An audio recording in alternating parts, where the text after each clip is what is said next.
बोलना है तो पूरी ताकत से बोलो। एक बार आपकी आवाज और आपकी हुंकार इतनी तेज हो कि इस समय विधानसभा चल रही है, वहां तक आपकी आवाज पहुंच जाए। बोले भारत माता की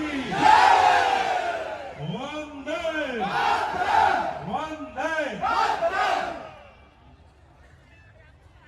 मैं क्योंकि हमारे आज के मुख्य अतिथि और बिहार प्रदेश भारतीय जनता पार्टी के माननीय प्रदेश अध्यक्ष और बिहार के माननीय उप मुख्यमंत्री आदरणीय सम्राट चौधरी जी को जाना है, इसलिए मैं कुछ ही शब्दों में आपके सामने जो आपकी भावनाएं हैं और जो लंबे समय से आप सब अपनी सामाजिक लड़ाई के लिए लगातार सड़क से लेकर विधानसभा और संसद तक लंबे समय से लड़ाई लड़ रहे हैं, लेकिन लड़ाई लड़ते लड़ते कुछ अधिकार आपको मिले हैं, लेकिन कुछ अधिकार आपको अभी भी लेने के लिए लड़ाई जारी रखनी होगी। और इसलिए आप आज अपने इस रैली के अधिकार महारैली के माध्यम से आज इस मंच पर विराजमान हमारे यशस्वी उप मुख्यमंत्री आदरणीय सम्राट चौधरी जी, हमारे पूर्व में इस बिहार प्रदेश के उप मुख्यमंत्री के नाते आदरणीय तारकिशोर जी, हमारी बड़ी बहन जो उप मुख्यमंत्री के रूप में आदरणीय श्रीमती रेणु देवी जी, हमारे यहाँ के सांसद और अपने समाज के राज्यसभा के सांसद आदरणीय शंभू सरन जी, हमारे माननीय विधायक और उत्तर प्रदेश में संगठन का काम देख रहे आदरणीय चौरसिया जी, और यहाँ मंच पर बैठे हुए सभी सम्मानित नेतागण, उपस्थित पूरे बिहार से आए हुए भाइयों और बहनों, आप सबको सादर प्रणाम करते हुए आपसे अपील करना चाहता हूं कि हम सबको आज ये प्रसन्नता है कि हिंदुस्तान में एक पिछड़ों का नेता, गरीब का नेता, हिंदुस्तान का प्रधानमंत्री नरेंद्र भाई मोदी बैठा है, जो दलितों की भी सुनता है, पिछड़ों की भी सुनता है, गरीबों की भी सुनता है, और जिनका सामाजिक अधिकार है उनको अधिकार देने का भी काम करता है।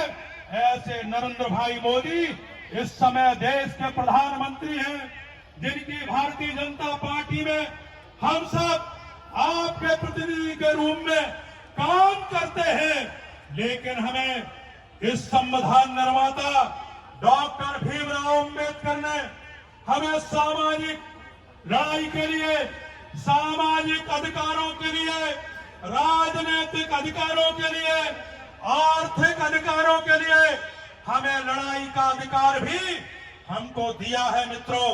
लेकिन दुर्भाग्य से आजादी के 75 वर्ष पूरे होने के बाद भी आज जितनी बड़ी आबादी है, जितना अधिकार आपको चाहिए था, वो अधिकारों से आज भी वंचित हम हैं।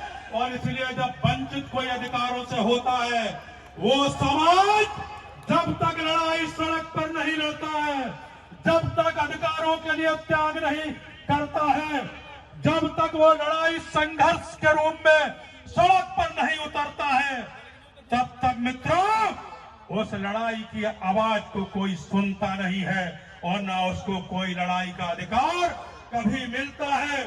और इसलिए इस मंच के माध्यम से मैं आपसे अपील करना चाहता हूं कि यदि लड़ाई लड़नी है तो लड़ाई जुझारूपन से लड़िए, अपने अधिकारों की लड़ाई लड़िए, लोकतांत्रिक ढंग से लड़ाई लड़िए, और ये लड़ाई तब तक लड़िए जब तक आपको अधिकार न मिल जाए।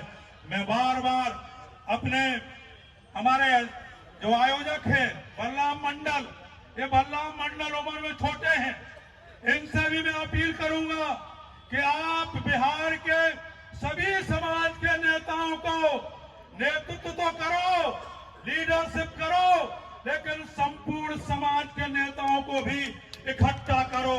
जब तक समाज के नेता बटे रहेंगे, जब तक समाज के नेता अलग अलग बांसुरी बजाते रहेंगे, तब तक ये समाज इकट्ठा नहीं होगा।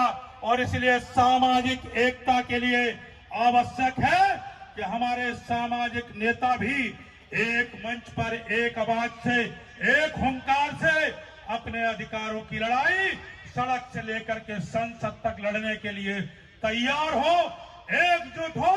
ये मैं अपील आप सबके चरणों में करना चाहता हूं। मैं आपके माध्यम से यहाँ के हमारे आदरणीय उप मुख्यमंत्री जी से मैं निवेदन करना चाहता हूं कि यहाँ कोई बहुत बड़ी मांग नहीं है।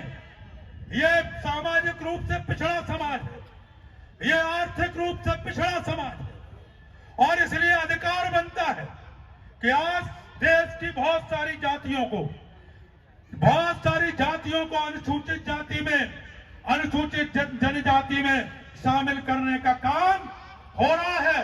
मैं चाहूंगा कि विधानसभा के माध्यम से ये प्रस्ताव पास हो और ये संसद में जाए, और अनुसूचित जाति का जो अधिकार है वो अधिकार इनको मिलना चाहिए। पार्लियामेंट की कमेटी में आपके अधिकार का मुद्दा है। मैं राष्ट्रीय अनुसूचित आयोग का जब चेयरमैन था तब भी ये मुद्दा सरकार के पास भेजने का काम किया था, लेकिन इस लड़ाई को आपको और तेजी के साथ और ताकत के साथ मित्रों रखने की जरूरत है। मैं आपसे और भी अपील करना चाहता हूं कि एक तो डॉक्टर अंबेडकर जी ने कहा कि हमें सामाजिक लड़ाई लड़नी होगी, दूसरी कहा कि हमें आर्थिक लड़ाई भी लड़नी होगी। तो मैं आप सबके चरणों से मैं अपील करना चाहता हूं कि हमारा शिक्षा की तरफ भी ध्यान जाना चाहिए। जब तक हमारी शैक्षणिक उन्नति नहीं होगी, जब तक हमारे समाज के लोग बड़े बड़े पदों पर आसीन नहीं होंगे, जब तक ऑफिसर नहीं बनेंगे, जब तक हमारी हिस्सेदारी अधिकारियों में नहीं होगी, तब तक मित्रों हम पिछड़े ही पिछड़े रहेंगे। इसलिए एक तरफ राजनीतिक लड़ाई की बात हम करते हैं कि हमें राजनीतिक आबादी के आधार पर हमारी हिस्सेदारी सुनिश्चित होनी चाहिए, हमें विधानसभा और लोकसभा में हमारे अधिकारों को दिया जाए। दूसरी तरफ हमें रिजर्वेशन के आधार पर जब हमें नौकरी में रिजर्वेशन सुरक्षित होगा तो निश्चित रूप से आर्थिक रूप से भी, सामाजिक रूप से भी हम तेजी के साथ आगे बढ़ेंगे। दूसरा आपसे निवेदन करना चाहता हूं, इस आजादी में अमर शहीद रामफल मंडल जो शहीद हुए हैं, तो ये रामफल मंडल शहीद हुए, उनकी प्रतिमा यदि यहाँ पर पटना में किसी बड़े मैदान में लगती है और हर जिले में लगती है, तो एक काम सरकार का लगाने का है। लेकिन मित्रों मैं आपसे कहना चाहता हूं कि बाबा भीमराव अंबेडकर पूरे हिंदुस्तान के मसीहा के रूप में जिन्होंने संविधान लिखा, और पूरे देश के अंदर पंडित जवाहरलाल नेहरू हो चाहे महात्मा गांधी हो, उनकी प्रतिमा सरकार ने जितनी पूरे देश में नहीं लगाई, उतनी प्रतिमा समाज के लोगों ने हिंदुस्तान में डॉक्टर अंबेडकर साहब की प्रतिमा लगाई है। मित्रों लगाई कि नहीं लगाई बताओ भाई, लगाई है। तो आप सबसे मैं कहना चाहता हूं कि सरकार लगाएगी तब लगाएगी, लेकिन आप तय कर लो। और मैं बलराम मंडल जी से निवेदन करता हूं कि हर जिले में समाज के लोग खड़े हो, समाज के लोग चंदा करें, समाज के लोग भीख मांगे, लेकिन हर जिले में हमारे शहीद मंडल की प्रतिमा लगनी चाहिए। क्या आप लगाने के लिए तैयार हो मित्रों? ये आप सरकार के भरोसे कब तक रहोगे? आप अपने आप लगा सकते कि नहीं लगा सकते बताओ भाई, कब तक मांगते रहोगे? एक बार खड़े होकर के बताइए, लगा सकते हो? लगा सकते हैं। तो आप अपने जिले में चंदा मांगिए, इकट्ठा करिए, भीख मांगिए, लेकिन हर जिले में अपनी अपनी एक प्रतिमा लगाने का काम करिए। मित्रों मैं इन्हीं शब्दों के साथ आपसे यह भी कहना चाहता हूं कि अपनी जीवन शैली बदलो। कब तक कीड़े मकोड़े की तरह जिंदगी जीते रहोगे? अरे कब तक ऐसी गरीब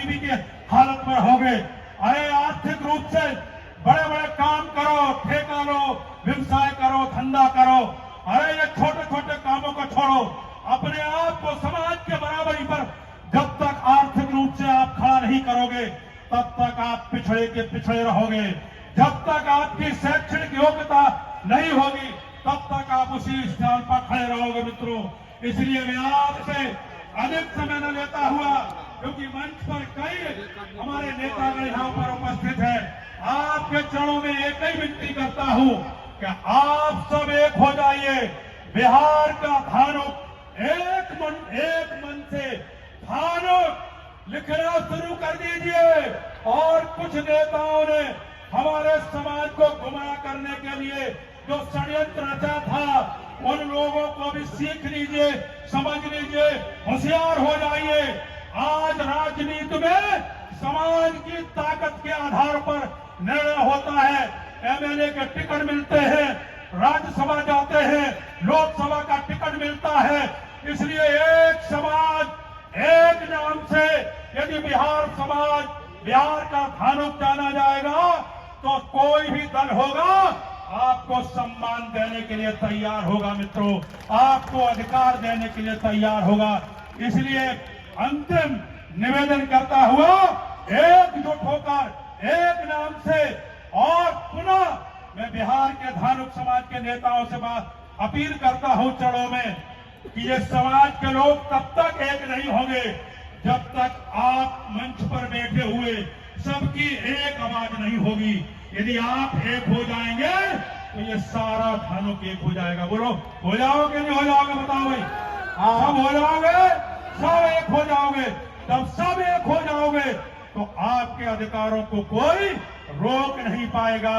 मैं जानता हूं हमारे देश के यशस्वी प्रधानमंत्री आदरणीय मोदी जी आज गरीबों की आवाज को सुन रहे हैं और आपकी आवाज को भी सुनेंगे। मैं इन्हीं शब्दों के साथ आप सब इतनी बड़ी संख्या में यहाँ पर पधारे हैं, मैं मंच पर आए हुए सभी नेताओं के प्रति आभार व्यक्त करता हूँ और हमारे पार्टी के, भारतीय जनता पार्टी के सभी सम्मानित नेतागण यहाँ पर आए हैं, उनका भी स्वागत करता हुआ, उनको आभार व्यक्त करता हुआ आप सभी को बहुत बहुत धन्यवाद, बहुत बहुत धन्यवाद। बोलिए भारत माता की। बहुत बहुत धन्यवाद।